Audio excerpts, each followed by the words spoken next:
Hello everyone, welcome you all in this session. Myself, Assistant Professor Ripal Gupta from LJ School of Law.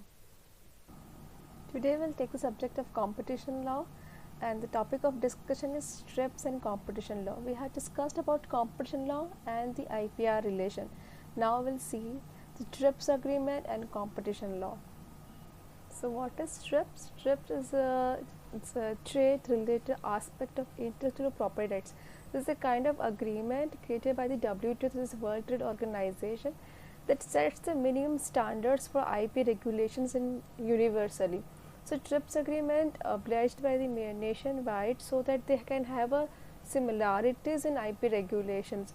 So in that agreement also the question raised with this Competition Act, how the IP rights and competition, if they are contrary to their objective, then how can we deal with the competition? Because in economy we need competition. So what should we do to remove this conflict between competition and IPRs? Even they have discussed about this TRIPS agreement with related to competition law. So in that to flexible make it flexible, they have made certain changes in their agreement. So we'll see the changes in their agreements.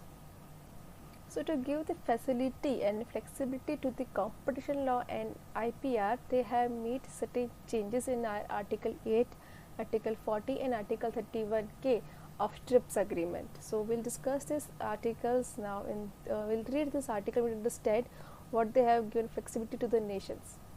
So now we'll see Article 8.2 of the TRIPS agreement. It says that appropriate measures, provide they are consistent with the provision of the agreement, may be needed to prevent the abuse of intellectual property rights by right holders or the resort of practice which unreasonably restrain trade or adversely affect the international transfer of technology.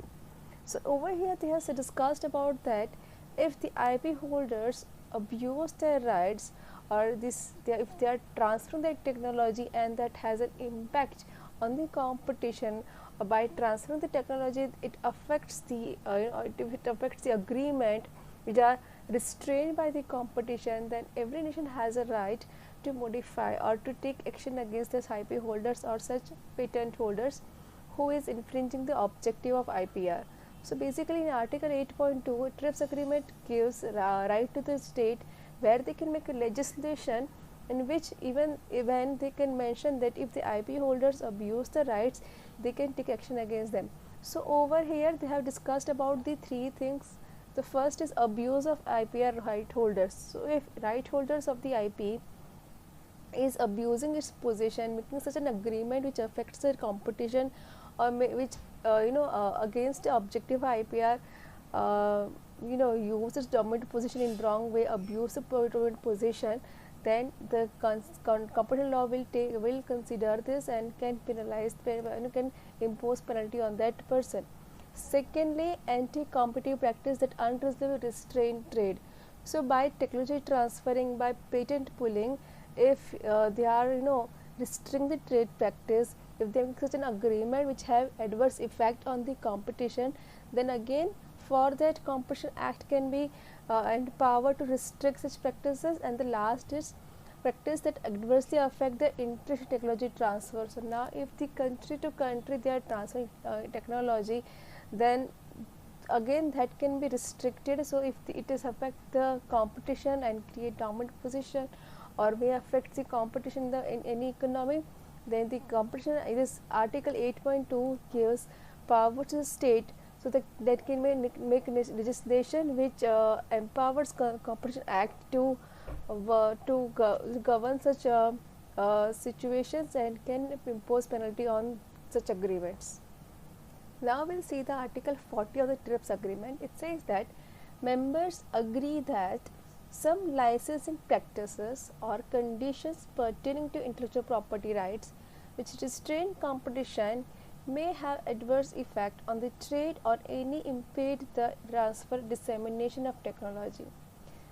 So clause 2 says that nothing in this agreement shall prevent members from specifying in the legislation licensing practice or conditions that may in particular cases constitute an abuse of intellectual property rights having an adverse effect on competition in relevant market.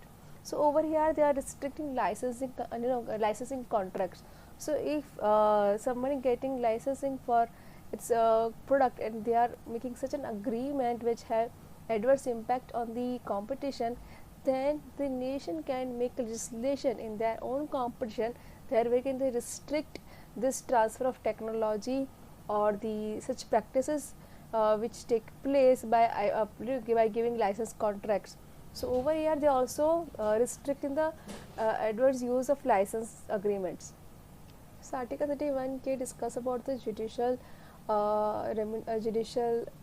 process by which you can impose penalty on the person for infringing the IP regulations and affect the competition.